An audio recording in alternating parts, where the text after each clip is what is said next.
100% built for drag and drive. It went 780s with factory air conditioning and everything on it. We're going to get that I want a 6-second average with it on a little tire. In this week's episode of Built for Drag and Drive, brought to you by our friends at Sweet Patina, Ryan Hargett talks about building a twin-turbo 2011 Mustang that is the fastest Ford-powered car in drag and drive history. He is number 14 on the top 100 list. He's the fastest Ford for 2022 drag and drive. It was an absolutely insane year for him this year and his Hargett Automotive Performance Group. Guys, I hope you enjoy this. I want to say thank you to Sweet Patina. Guys, we get a discount from them. DND57 is your discount code. Make sure you use that when you jump on sweetpatina.com.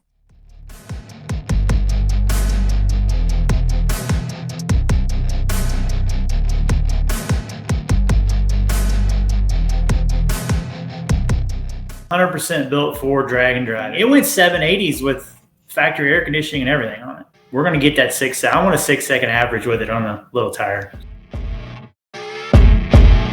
Guys, I'm excited to have Mr. Ryan Hargett on today. I know you've got some great stories, so I'm going to be quiet. I'm going to let you introduce yourself. I mean, we definitely want to talk about the shop stuff because you guys just finished another drag and drive car. That's for somebody else. That'll be out, I think, next year, from what I understand. So definitely want to talk about the shop and all that stuff. So you tell us about you and the shop. So I have a shop in Evansville, Indiana. We do anything from just general maintenance all the way up to building these drag and drive cars or a full-on race car. We have an in-house chassis dyno. We do a lot of dyno tuning. We do a lot of street car builds. We do fabrication work now. I have a guy that's pretty much all he does. We can do a 25.3 chassis or an 850 roll cage or, whatever we need done. Pretty much anything but paint and body work. We don't do that. Well, the reason you're on here is obviously your car. For people that have been following, they saw the post a few days ago or maybe a week ago now about you being the fastest Ford of 2022 National Drag and Drive events. So that's pretty awesome. I want to congratulate you on that for sure. So why don't you give us a recap, kind of, quick build of the car, lay out some stuff, everything that's on it. So it's a 2011 Mustang Twin-Turbo Coyote. I actually bought the car brand new, had 5,000 miles on it when I cut it apart, which wasn't probably too smart, but it was fun. RPM, turbo 400 transmission. It's got a 9-inch Ford in it, 25.3 cage. It's been a best of 738 and 192 now. Come on. That's pretty awesome. That's a fast car. And I mean, definitely probably one of the fastest Coyote cars, I would think, just on the drag strip period, right? No, there's some faster ones. There's some in the 6s, and that's our goal for sure. So, but they haven't done any drag and drives, the ones that have been in the 6s that I know of. So that's pretty cool. So let's jump into some of that because obviously, there's more than 1,000 people have finished a drag and drive this year, regional and national events. I mean, you're obviously being the fastest Ford on that is a big deal. That's pretty cool, man. Plus, you're the fastest Ford-powered car that I can find in drag and drive history.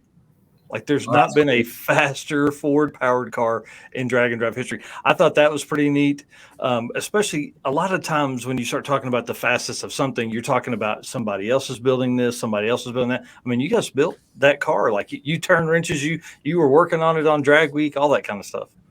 Yeah, I mean, TKM does all the machine work, but I actually assemble the engine in it. There's not anything on it besides maybe the transmission that I don't build on the car. 10 Soldier race cars originally did the 25.3 cage, and nice. We did some updates to it since then, but they did the original chassis work.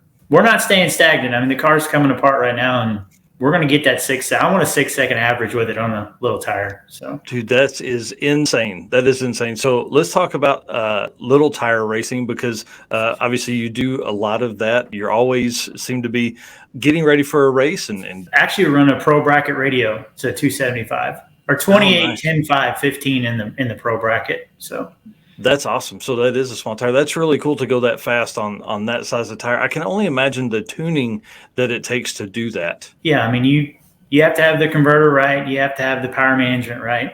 funny thing about the tuning, Midwest Drags, we made 8 runs. What was that? You probably know the average better than I do. 756 or 7 or whatever it was. Yep. I did not touch the tune-up one time. Not once. What? Nope. I adjusted the front end limiters on the car and the struts. I changed the oil and put a set of spark plugs in it. That's it. It'll go a lot faster. We do all this because obviously we're doing this. That car is built for drag and drive. Like, it wasn't a race car that you turned into a drag and drive car. That car was built for this kind of stuff, right? That is correct. When I originally built it, had 10 Soldier do the chassis, it still had the air conditioning, the heat, I mean, everything. It went 780s with factory air conditioning and everything on it. 100% built for drag and drive. It was never a race car. It was built to do what we're doing with it. 100%. Wow. That's too cool. And did I see something right? Like, it made more than 2,000 horsepower on the dyno? Yeah, on our chassis dyno, it made a little over 2,000 to the tire. And at that boost level, honestly, we never got to that at the racetrack. Wow. So Dude, that's insane. Yeah, that is insane. Well, everybody that's watching this sees the champion trophy there in the back corner for Midwest Drags. What did you think of the 2 hits compared to 1 hit, like on Drag Week or something like that? Was it easier? Was it harder? No, it's harder. Way more strategy in that, or? Yeah, it's harder. Me and Sinclair were having this conversation today, as a matter of fact, talking about Midwest Drags. You have to make 8 runs, and that's your average, right? Whereas Drag Week or any of the other ones, it's 5 runs. That's a lot harder to do than just to do 5 runs. I like that challenge, I mean, the good thing about it is, with the Midwest Drags, and if you're a 750 or faster cert car, you can get run through there pretty fast, and unless you're in impound and Drag Week, it's really hard to make that many runs in a day. Mickey Thompson is going to pay your entry back in for 2023 to Midwest Drags, so that's pretty cool. I think that's probably one of the biggest perks, and it's great to see Mickey Thompson tires coming out to everything. Talk about what happened to you that day that you cut the tire. You'd have been out, but luckily Jason and the team were there. Oh, yeah, for sure. And I've run Mickey Thompson for a long, long time. I mean, the cars in some of the pictures behind me, even the big tire stuff, I think we found out the night before that we had it in there. And then the next morning we were there. I was dismounting the tire and I had it over to them. And I mean, they got me fixed up really quick. And if they wouldn't have been there, it would have been a struggle trying to find somebody to fix that. One of the funnest stories, I'll say this, of Drag Week and hanging out with you guys was the night before the event, right? Like before tech, all that kind of stuff.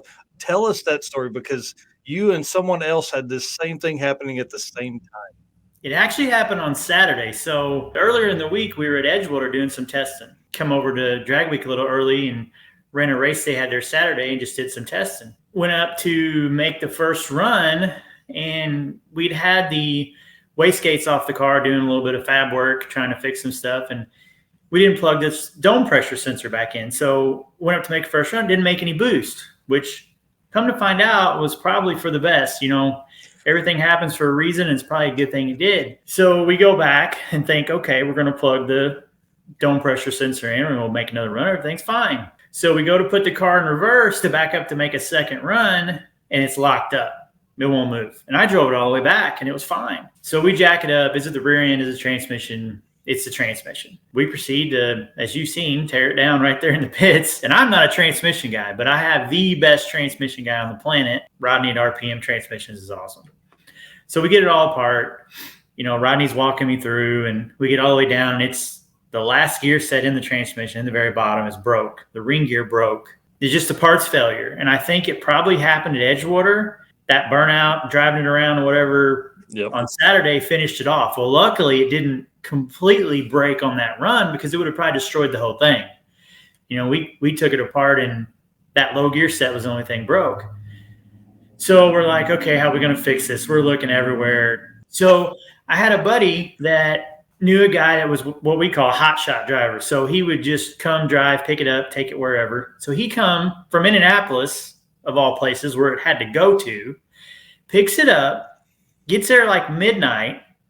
The guys at the racetrack, luckily at St. Louis, are awesome. The guys working there let us borrow a golf cart so we could haul it to the gate, get him the transmission. He drives all night back to Indy. The guys at RPM meet him there in the morning. They fix this thing. He drives it straight back. And then by 5 o'clock, we were ready for the test and tune with that car. Here's where it's not so awesome, and we could have ran drag week probably, but it comes back to what we were talking about a little bit ago, and it's your mind gets so fogged, and we were so tired. We went up to make the next run, and the transmission slipped the whole way. Well, I didn't think about it till after the fact, but the only thing that can make one slip the whole entire time is a dump valve. And I thought there was something wrong with the clutches in the transmission, and we threw in the towel. And I think if we'd have tried to run it, that I'd have figured it out the following day. Rodney at RPM is so awesome. He was like, "Why didn't you call me? Because I would have walked you through and we'd have figured it out." But I was just I wasn't really disgusted. That stuff, I've been doing it so long, it doesn't really make me mad. But I was just burnt down. And then we needed to get Brent's ready, and it was just like I just shifted focus to making sure Brent was ready, and we were going to watch him all week. Thank you very much. Obviously, can you tell everybody where they can find you guys at? And I'll put all this down in the description as well. Instagram, YouTube, all that stuff. Yeah, I'm HAP Ryan on Instagram, and then it's Hargett Automotive and Performance on Facebook, and then it's Hargett Automotive and Performance on YouTube, and I'm also trying to grow that too. Nice. Awesome. Well, maybe this will give you a jump of folks and kind of re-spark that enthusiasm to post over there. So we certainly appreciate you coming on. No, I appreciate you having me on. Thanks again to Ryan, and thank you again to Sweet Patina for sponsoring that segment. We certainly appreciate them. If you guys are looking for the perfect gift for the car guy or gal in your life, again, use D&D 57 as a discount code on sweetpatina.com.